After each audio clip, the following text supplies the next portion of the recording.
दोस्तों पहले हमारा देश आजाद होने वाला था जून 1948 में। 15 अगस्त 1947 को हमारे देश का कोई राष्ट्रीय गान नहीं था।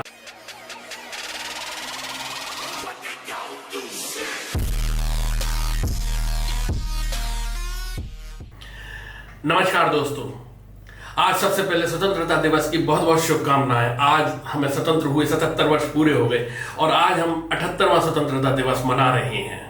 दोस्तों आज 15 सन 1947 के पीछे की कुछ ऐसी घटनाओं को मैं आपको बताने जा रहा हूं जो शायद ही आपको पता हो। दोस्तों पहले हमारा देश आजाद होने वाला था जून 1948 में, यानी 1948 में, लेकिन फिर आया माउंटबेटन प्लान। उसमें माउंटबेटन साहब ने घोषणा कर दी कि अब भारतवर्ष 15 अगस्त 1947 को पूर्ण स्वतंत्र हो जाएगा।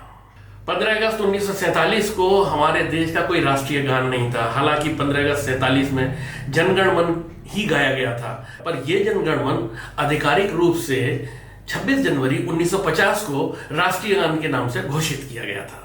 15 अगस्त सन 1947 को हमारे देश का कोई सेना का प्रमुख नहीं, इंडियन नहीं था। उस समय हमारे सेना के प्रमुख वही अंग्रेज थे जो चले आ रहे थे।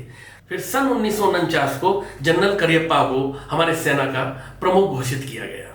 स्वतंत्रता की घोषणा 14 अगस्त और 15 अगस्त की रात को 12 बजे की गई थी और उसी समय नेहरू जी ने ट्रिस्ट विद डेस्टिनी नाम की एक स्पीच दी थी। उस हिसाब से पाकिस्तान और हिंदुस्तान दोनों का स्वतंत्रता दिवस 15 अगस्त होना चाहिए था, पर जिन्ना साहब को कुछ और ही मंजूर था। उन्होंने कहा कि नहीं, हमारा देश 14 अगस्त को ही आजाद हो गया और अभी तक पाकिस्तान 14 अगस्त को अपनी स्वतंत्रता दिवस मनाता है और हम लोग 15 अगस्त को मनाते हैं।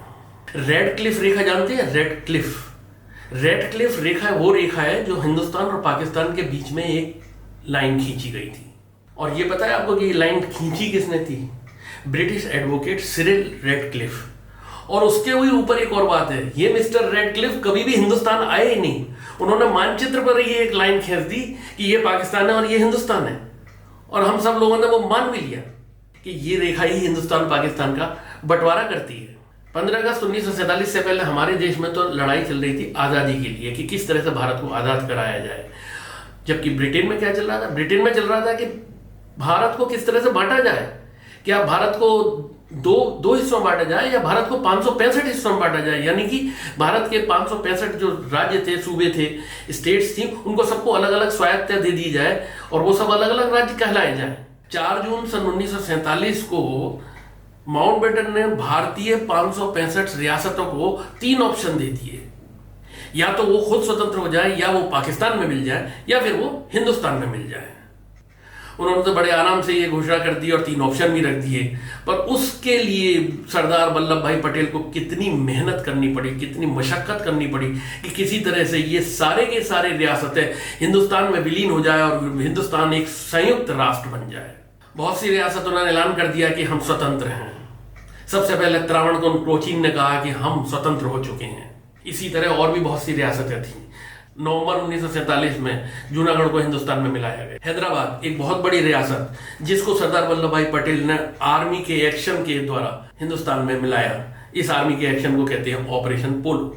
भोपाल, त्रावणकोर, कोचीन 1948 में वार्ता के जरिए हिंदुस्तान में मिल गए।